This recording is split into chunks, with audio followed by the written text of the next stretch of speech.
Air bersih dan sanitasi layak adalah kebutuhan dasar manusia. Salah satu poin dalam tujuan pembangunan berkelanjutan atau Sustainable Development Goals pada sektor lingkungan hidup adalah memastikan masyarakat mencapai akses universal air bersih dan sanitasi.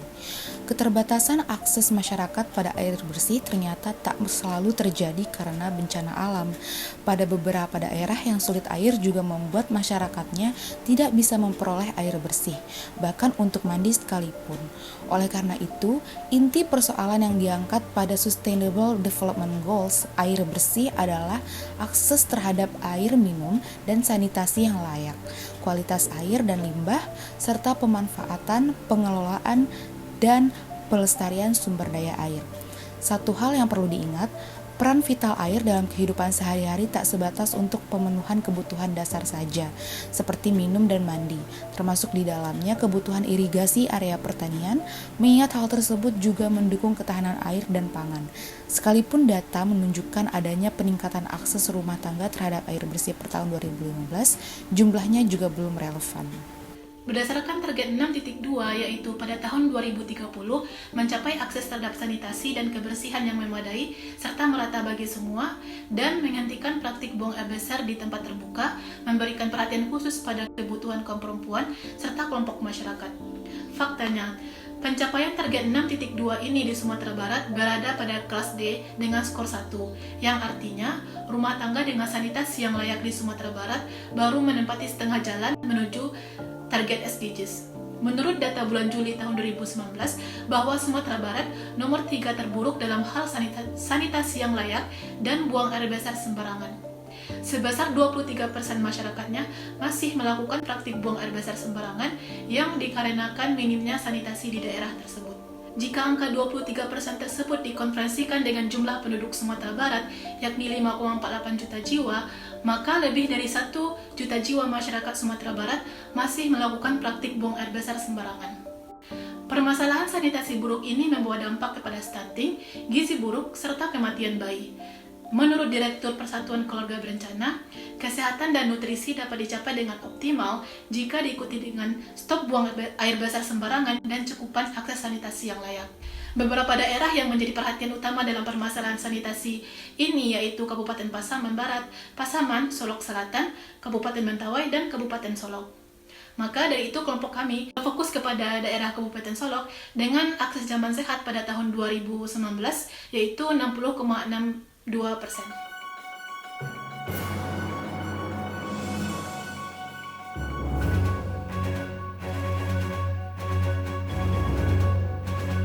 Bersama saya Nala Tasya. Saat ini saya berada di Kabupaten Solok, di mana Kabupaten Solok merupakan salah satu daerah yang akses sanitasinya masih tergolong rendah di Sumatera Barat.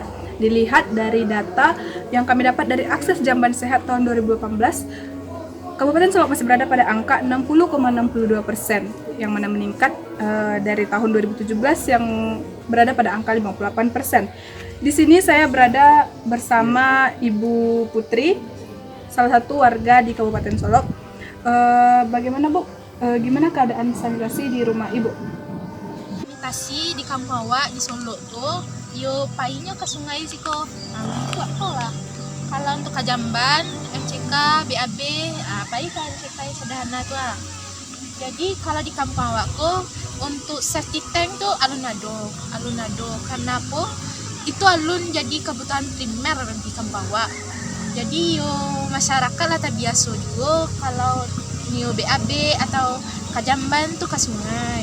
Aduh bana MCK ya sederhana itu. Itulah Kampung Awak sanitasinya. Lalu kenapa akses sanitasi atau jamban di sini seperti itu Bu? Pemerintah Solo tuh ada tanggapan mengenai sanitasi di Kampung Awak tuh. Tapi yo karena masyarakat tuh kesadarannya kurang, lebih banyak paling ke sungai, sado alahnya sungai, Kajamban, BAB dan sadonyo. Jadi MCK yang dibuat pemerintah kok terbengkalai. Iko bantuannya. Baiklah, mungkin itu saja informasi yang bisa saya berikan dari lapangan. Kembali ke studio.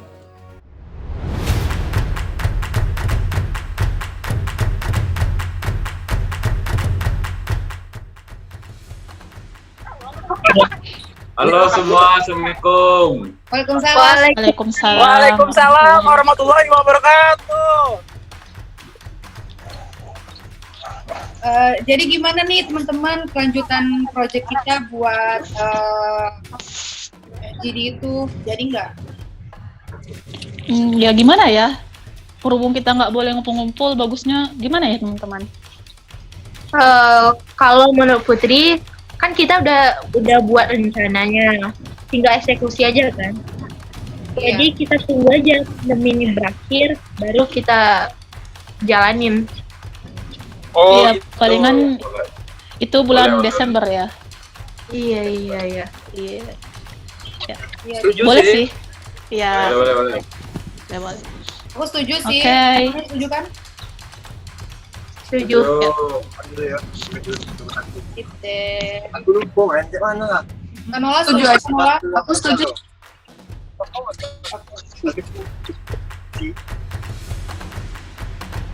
Ya, baiklah. Setelah kami menyadari akan kurangnya kesadaran dari masyarakat sendiri akan pentingnya sanitasi, maka kami sebagai mahasiswa akan mencoba menjalin kerjasama dengan dinas-dinas terkait dan juga mencari materi yang dapat memberikan suatu edukasi kepada masyarakat sehingga dapat menimbulkan kesadaran. Dan juga kami akan memberikan berbagai edukasi lainnya seperti membuat poster dan menyiapkan berbagai keperluan yang dibutuhkan untuk melakukan suatu acara yang mana acara ini dapat mengedukasi para masyarakat untuk membentuk atau membuat suatu sistem sanitasi yang lebih baik. Dan juga dalam pelaksanaannya tersebut kami akan membuat suatu seminar juga yang akan dilakukan dengan bekerja sama dengan berbagai elemen dinas serta berbagai masyarakat setempat sehingga adanya keterlibatan masyarakat serta terciptanya suatu pemahaman akan pentingnya sanitasi sendiri.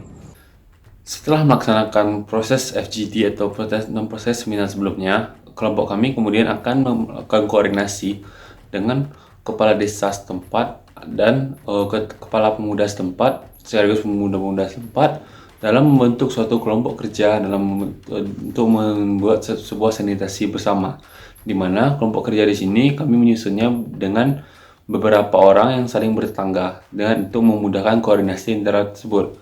Kenapa kami memilih metode ini? Dikarenakan kelompok kami yakin bahwa kelompok metode ini secara tidak langsung juga memanfaatkan budaya gotong royong yang sudah sangat melekat di budaya masyarakat setempat. Nah, dengan memberikan pemahaman kenapa hal ini diperlukan, maka tentu melaksanakan ini dalam gotong royong akan lebih menciptakan sebuah keadaan di mana masyarakat lebih bersedia melakukannya, dikarenakan melakukan bergotong royong akan menjadi lebih mudah dibandingkan setiap rumah harus mengeluarkan biaya yang besar dan tenaga yang besar untuk menciptakan suatu septic tank di rumah masing-masing.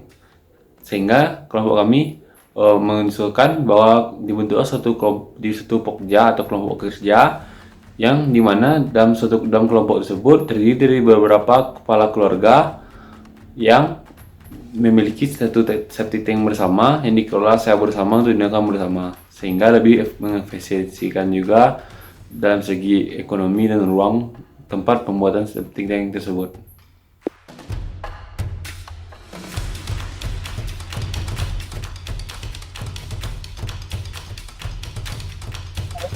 Bye. Ya. Waalaikumsalam. Bye.